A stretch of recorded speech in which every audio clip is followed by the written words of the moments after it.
Tra 10 giorni l'università ricomincia a vivere la sua normalità, la presenza degli studenti, l'incontro degli studenti con i professori, perché questa è l'identità dell'università, un luogo fisico di sapere, di persone che si incontrano motivate dalla voglia di scienza e conoscenza. Per fare questo ci vuole sicurezza in questo momento, perché la pandemia di SARS-CoV-2 non è terminata, anzi, come vediamo, i contagi ci sono e i grandi numeri significano, come sono i nostri studenti, possibilità di contagio. Allora noi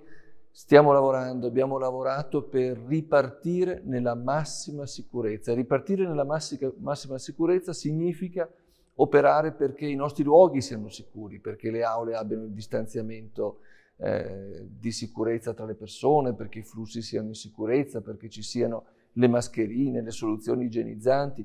tutte quelle azioni di prevenzione primaria che sono indispensabili all'università e fuori. Ma abbiamo voluto fare qualcosa di più, abbiamo voluto implementare una sorveglianza attiva su tutto il personale universitario, i professori, il personale tecnico ed amministrativo, riservando al personale dell'università uno screening non invasivo, ma molto preciso, perché basato sulla diagnosi molecolare, ed è uno screening su un tampone salivare che permetterà al nostro personale di essere verificato ogni 20 giorni, esattamente come il personale sanitario, e identificare rapidamente un positivo, semmai comparirà un positivo, per la sicurezza loro e per la sicurezza di tutti gli studenti che incontreranno il nostro personale. Nello stesso tempo monitoreremo gli studenti e li monitoreremo perché ovviamente non siamo in grado di compiere la medesima azione su 60.000 studenti,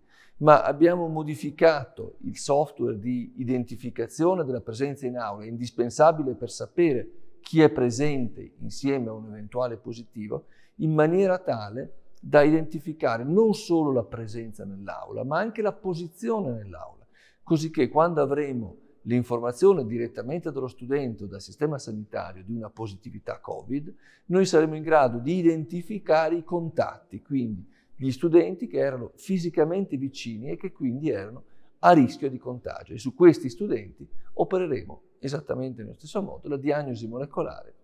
e la comunicazione all'autorità sanitaria dei contagi. In altre parole, un grande sforzo basato sulla scienza, perché queste